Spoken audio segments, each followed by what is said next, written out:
আছে শুধু পিছন নিয়ে কামড়াকামড়ি করে। এদের স্বভাবটা চিংড়ি মাছের মতো। আমি তোমাদেরকে পাত্তা দেই। গাজীপুর ঘনবসতিপূর্ণ একটা শিল্প এলাকা।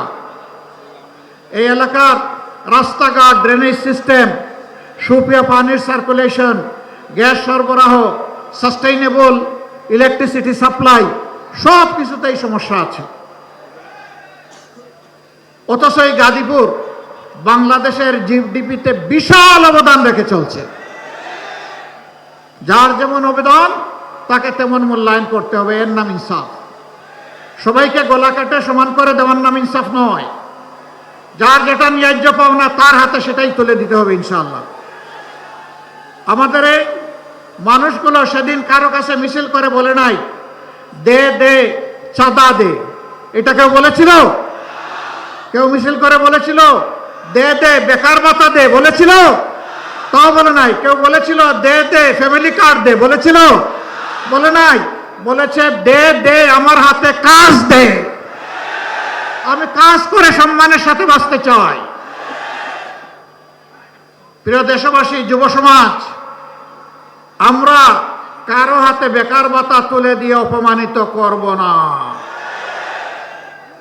আমরা সুশিক্ষা এবং প্রশিক্ষণ দিয়ে প্রত্যেকটি তরুণ তরুণী, যুবক যুবতীর হাতকে, সক্ষম মানুষের হাতকে আমরা দেশ গড়ার কারিগরের হাত বানাবো ইনশাআল্লাহ। কাজ তুলে দিয়ে বলবো এইটাই বাংলাদেশ, যা চেয়েছিলে এইটা তোমাদের দাবি, এবার দুই হাতকে বাংলাদেশকে গড়ে দাও। যুব সমাজ তৈরি হয়ে যাও, আমরা এই দেশটাই তোমাদের হাতে তুলে দিতে চাই। বাংলাদেশ নামের যে উড়োজাহাজ, এইটার ককপিটে বসিয়ে দিব যুব সমাজকে, আমরা গিয়ে বসবো প্যাসেঞ্জার সিটে ইনশাআল্লাহ। ওরা আর পিছনে তাকাবে না, ওরা সামনে নিয়ে দেশকে এগিয়ে যাবে ইনশাআল্লাহ। একদল লোক আছে শুধু পিছন নিয়ে কামড়াকামড়ি করে। এদের স্বভাবটা চিংড়ি মাছের মতো। চিংড়ি মাছ দৌড়াইতে শুরু করলে শুধু পিছনের দিকে যায়। আমরা তো মানব জাতি, আমরা পিছনে দৌড়াবো কেন? আমরা দেশ নিয়ে সামনের দিকে দৌড়াবো ইনশাআল্লাহ। আরেক দল আছে এখন জনগণের উত্থান, তাদের অধিকারের পক্ষে আপোষহীন মনোভাব এবং ইনসাফের পক্ষে গণজাগরণ দেখে তারা দিশাহারা হয়ে গেছে। এখন দিশাহারা হয়ে মায়েদের গায়ে হাত দিয়ে দেয়। আরে এরা কোন প্রজাতি? মানুষ তো মায়ের গায়ে হাত দিতে পারে না। আমরা এদেরকে অনুরোধ করি, সাবধান, কোনো মায়ের গায়ে হাত দিবা না। দয়া করে তোমার মাকে আগে সম্মান করতে শেখো। তুমি যদি তোমার মাকে সম্মান করতে পারো, বাংলাদেশের 9 কোটি মাকেও সম্মান করতে পারবা। যদি তুমি সম্মান করো, তোমাকেও স্যালিউট।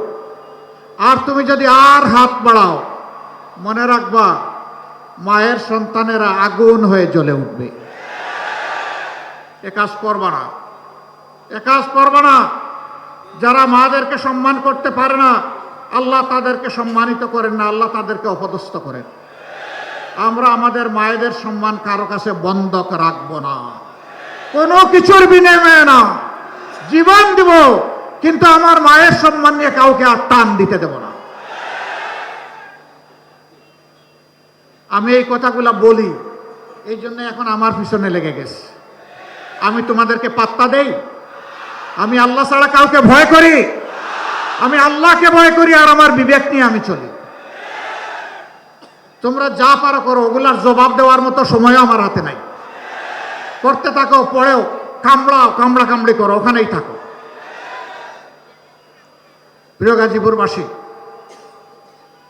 ইনশাআল্লাহ গাজীপুরের কিছু ন্যায্য দাবি আছে। আমি দেখেছি এখানে 60টা দাবি আমার কাছে দেওয়া হয়েছে।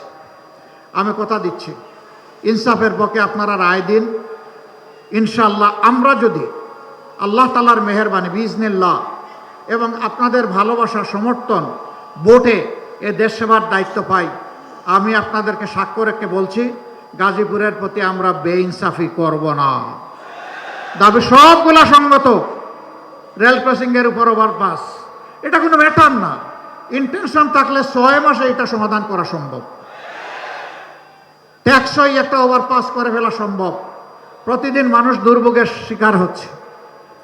ইনশাল্লাহ আমরা করব। বলবেন এত টাকা কই পাবেন? এই যে যাচ্ছেন আর করবেন, সব জায়গায় বলেন টাকা আমাদের আছে তো।